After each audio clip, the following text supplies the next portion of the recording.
அஸ்ஸலாமு அலைக்கும் வரஹ்மத்துல்லாஹி வபரகாத்துஹு. அறிந்து கொள்வோமா என்ற தலைப்பில் இன்றைய ஹதீஸை நாம் அறிந்து கொள்வோம். அல்லாஹ்வின் பாதையில் இருப்பவர் யார்? நபிகள் நாயகம் ஸல்லல்லாஹு அலைஹி வஸல்லம் அவர்கள் நவின்றுள்ளார்கள், எவர் கல்வியை தேடிச் செல்கிறாரோ அவர் வீடு திரும்பும் வரை அல்லாஹுடைய பாதையில் இருக்கிறார். இந்த ஹதீஸ்லேருந்து நமக்கு என்ன சொல்கிறாங்க அப்படின்னா, கல்வி அப்படிங்கிறது முதல்ல நமக்கு இந்த உலக கல்வியை குறிக்காது, மார்க்க கல்வியை தான் குறிப்பாக சொல்கிறாங்க. அதாவது அல்லாஹுடைய பாதையில் சென்று படிக்கணும் அப்படின்னு சொல்லி யார் மார்க்க கல்வியை தேடி போகிறாங்களோ அவங்களுக்கு மட்டும்தான் இதை சொல்கிறாங்க. அப்படிப்பட்ட அந்த மார்க்க கல்வியை தேடி செல்கிறவங்களுக்காக வேண்டி அவங்க அல்லாஹுடைய பாதையில் இருக்கிறாங்க அப்படின்னு சொல்கிறாங்க. அல்லாஹுடைய பாதையில் இருக்கிறது அப்படிங்கிறது நமக்கு ரொம்ப பாதுகாப்பான ஒரு விஷயம். அது மட்டும் இல்லாமல் அல்லாஹ் அவங்க எப்போ திரும்பி வராங்களோ, அதாவது ஒரு 7 வருடங்கள் அவங்க கற்றுக்க செல்கிறாங்க அப்படின்னா அந்த 7 வருடங்களுமே அவங்க அல்லாஹுடைய பாதையில் இருக்கிறாங்க. அது மட்டும் இல்லாமல் அவங்களுக்கு அல்லாஹுடைய உதவியும் பாதுகாப்பும் கிடைக்குது. அல்லாஹுடைய பாதையில் இருக்கிறாங்க அப்படிங்கும்போதே அவங்களுக்கு எந்தவித தீங்கும் கெட்டதும் அவங்கள நெருங்காது. அவங்க முழுமையாக அல்லாஹுடைய பாதுகாப்புலையும் அல்லாஹுடைய உதவியையும் பெறக்கூடியவங்களாக இருக்கிறாங்க.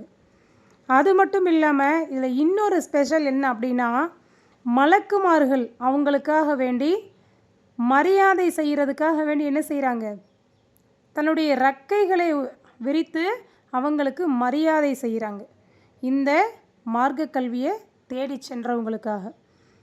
அது மட்டும் இல்லாமல் ஷைத்தானை தவிர மற்ற ஜீவராசிகள், அதாவது அல்லாஹுடைய படைப்புகள் படைப்பினங்கள் அத்தனையுமே இந்த உயிருள்ள அனைத்து உயிர் இல்லாத அனைத்துமே உயிரற்றது எல்லாமே இந்த கல்வியை கற்றுக்க சென்றவங்களுக்காக வேண்டி அத்தனை படைப்புகளுமே அவங்களுக்காக துஆ செய்யுது.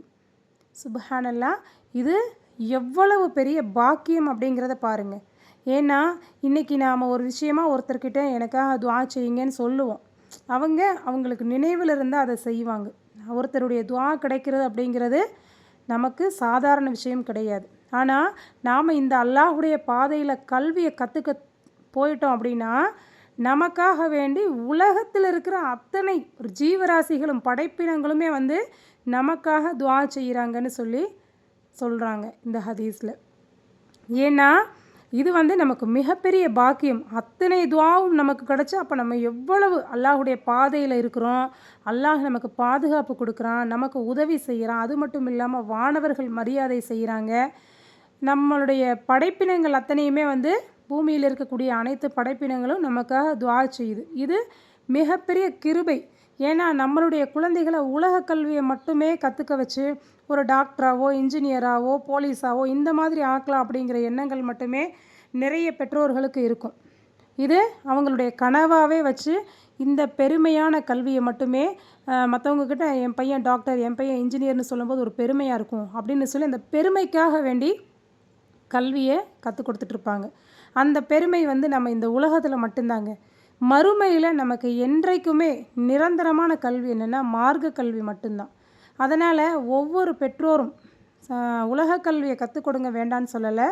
ஆனால் இந்த உலக கல்விக்கு முக்கியத்துவம் கொடுக்கறத விட்டுட்டு மறுமைக்கான கல்வி ஒவ்வொரு குழந்தைகளையும் நாம் ஒரு ஆலிமாக ஆக்கணும் அப்படின்னு சொல்லி ஒரு முயற்சி செய்யுங்க.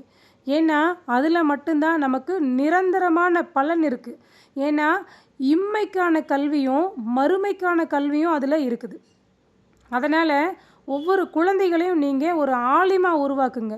ஏன்னா ஒரு வீட்டில் ஒரு ஆலிம் உருவாகுறாங்க அப்படின்னா அந்த ஆலிமுடைய சப்போர்ட்டில், அந்த குழந்தையுடைய சப்போர்ட்டில் 10 பேர் அல்லாஹ் ஸ்வர்க்கத்துக்கு அனுப்புகிறானாமா. சுப்ஹானல்லாஹ், இதெல்லாம் மிகப்பெரிய பாக்கியம். அதனால் ஒவ்வொரு குழந்தைகளையும் நம்மளுடைய குழந்தைகளை நம்ம ஆலிமாக உருவாக்கணும் அப்படின்னு சொல்லி ஒரு நியத் வைங்க. அது அல்லாஹ் நாடினால் நிச்சயமாக நிறைவேறும். அதனால் உங்களுடைய குழந்தைகளை மார்க்க கல்வியை கற்றுக் கொடுத்து அவங்களுக்கு சிறப்பான வாழ்க்கையை அமைச்சு கொடுக்கறதுக்கு ஒவ்வொரு பெற்றோருமே முயற்சி செய்யுங்க. இன்ஷா அல்லாஹ் இந்த மாதிரி தொடர்ந்து ஹதீஸ்களை நான் போட்டுட்ருக்கேன். இந்த ஹதீஸ்களை பார்க்குற அனைவருமே சப்ஸ்கிரைப் பண்ணிக்கோங்க. மீண்டும் நாளை ஒரு ஹதீஸில் சந்திக்கிறேன். அஸ்ஸலாமு அலைக்கும்.